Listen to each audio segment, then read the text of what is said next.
I think it's quite disturbing, really, and really difficult to understand when you mention those stats and looking at the number of minorities or black players you have, and you see how many stay into the game in any kind of positions. It's difficult to understand. I went through in my head and tried to understand the reason why, and I think there is something that we have to talk about, and this is why I'm here today.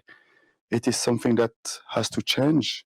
I strongly believe that, the passion for the game is still there, and after playing on the field, to stay in the game and do something around the game, I think there is an opportunity there for us to stay in the game. But I think that those opportunities are not there for us, and this is something that has to change. I don't want to believe that owners don't want to hire a black manager. I may be too naive, but I don't want to believe in that. I think there is a connection. There is a relationship in nowadays to get a job. You need to know someone.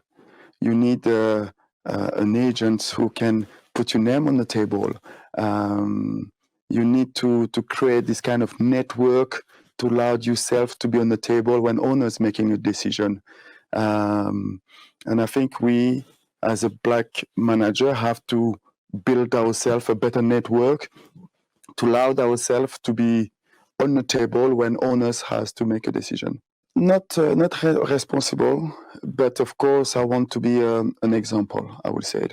I'm in a really good football club, well run, and there is I believe as a football club, when we talk about Crystal Palace, we're looking at the diversity of this football club, we're looking at the diversity of South London, and I think that place really represent London and himself, but what our society should be.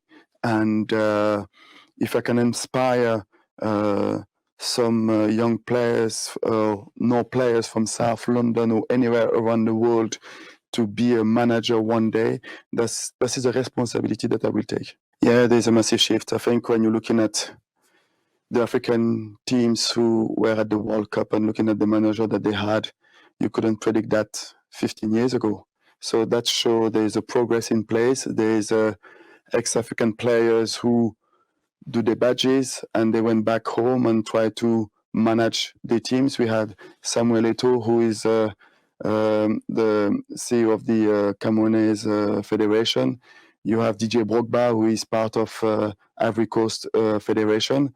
So I think all those players who came to Europe and have a really good experience of the game about managing on the field or off the field, going back on to help those nations to develop. And I think that we allowed them to develop more quality players as well and to be more competitive. And that's moving forward, and that's moving well. This is a step. This is a step forward. I think it's we're all different. I think Yaya going through those journey with the youth to really understand who he is and which kind of manager he want to be. I think that is the right step. But we had Claude Makelele in France who went into coaching, and he went first to assistant coach, and then from there he went to take Bastia in France.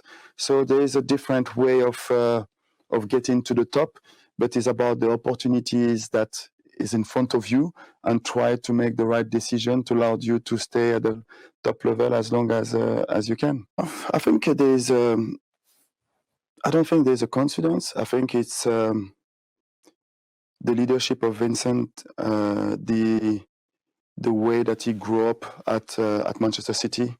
I think when you grow up in that football club, you as a player take a responsibility as a captain, as a leader, and there's the belief, there's a confidence that people around this football club give to those players.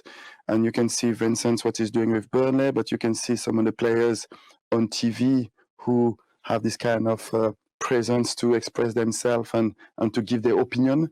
And that's why I think that football club as well have a big responsibility to to develop those players or those people that they have in a football club, not just on the field, but off the field as well.